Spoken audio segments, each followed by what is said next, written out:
আসসালামু আলাইকুম আমার দিনের বোনেরা, আমার দিনের ভাইরা ভালো আছেন তো? আলহামদুলিল্লাহ, আপনার বোন ভালো আছে। অনেক দিন পর এই বাবার এই বাগানটায় এসেছি, বারান্দা বাগান। গোলাপ গাছগুলো কত বড় বড় হয়ে গেছে। বাবার হাতের পেঁয়াজ কলিগুলো শুকিয়ে গেছে। ঝাল গাছগুলো ঝাল হয়ে পেকে আছে। ড্রাগন গাছটা ওই পাশে চলে গেছে। মন ভালো না থাকলে আমার দিনের বোনেরা, আমার দিনের ভাইরা, আমি এই বারান্দায় এসে চুপচাপ বসে থাকি। যেহেতু আমার বাবা এই বারান্দাটা অনেক ভালোবাসতো, নিজের হাতে কত গাছ লাগিয়ে গেছে। তারপরেও বলতো যে মা, অক্সিজেনের ভান্ডার হচ্ছে সবুজ গাছগাছালি। এখন মাহে রমজান, যে কারণে আমি কোনো গান দিই না, গজল দিই, ভালো কথা বলি। জানি না বন্ধুরা আপনাদের কাছে ভালো লাগে কি না।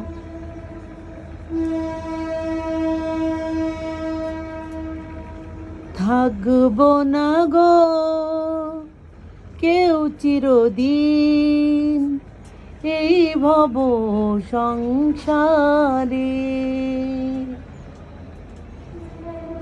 এসেছিলাম গো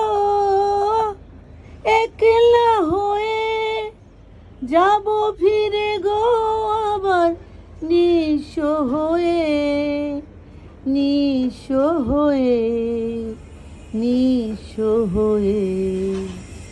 থাকবো না গো কেউ চিরদিন এই ভব সংসারে। আসা যাওয়ারে পথেরই মাঝে মিছে কেন গো এত দ্বন্দ্ব বাজে, দ্বন্দ্ব বাজে, দ্বন্দ্ব বাজে। থাকবো না গো কেউ চিরদিন এই ভব সংসারে। আমার দিনের বোনেরা, আমার দিনের ভাইরা, আমার বন্ধুরা, আপনারা কেউ আমাকে কাটি দিয়েন না, আমি কষ্ট পাবো। আপনারা তো জানেন যে এই পাগল বোনটা সবসময় এই আবল তাবল কথা বলে, এই উল্টোপাল্টা কমেন্ট করে, এই উল্টোপাল্টা করে। আমি জানি না, আমার মাথার ভিতরে শুধু বাবা মার ভাইয়ের চিন্তাটাই বেশি বাড়ে বাড়ে তাড়িত করে। যেহেতু এই মাসে মা মারা গেছে 9 তারিখে, ভাই মারা গেছে 23 তারিখ, বাবা চলে গেছে নভেম্বরে 30 তারিখ। আপনিই বলেন, 5টা বোন, বন্ধুরা, আমরা 5টা বোনই আছি এই দুনিয়াতে। কাল আমাদের 28 কোরআন পড়া খতম হয়েছে। আজকে ইনশাল্লাহ আমাদের খতম শেষ হয়ে যাবে। বাবা মা ভাইয়ের জন্য, সারা জাহানের জন্য, যে যেখানে কবরবাসী হয়ে গেছে সবার জন্য আমরা দোয়া প্রার্থনা করি। আমরা 2 বোন, বড় আপার আমি, মসজিদে গিয়ে তারাবি নামাজ পড়ি।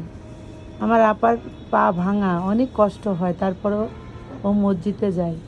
যেহেতু বাবা মায়ের সন্তান বলতে এখন আমরা 5টা মেয়ে আছি। এই দোয়ার জন্য আল্লাহ তাআলা আমাদের রেখে গেছে।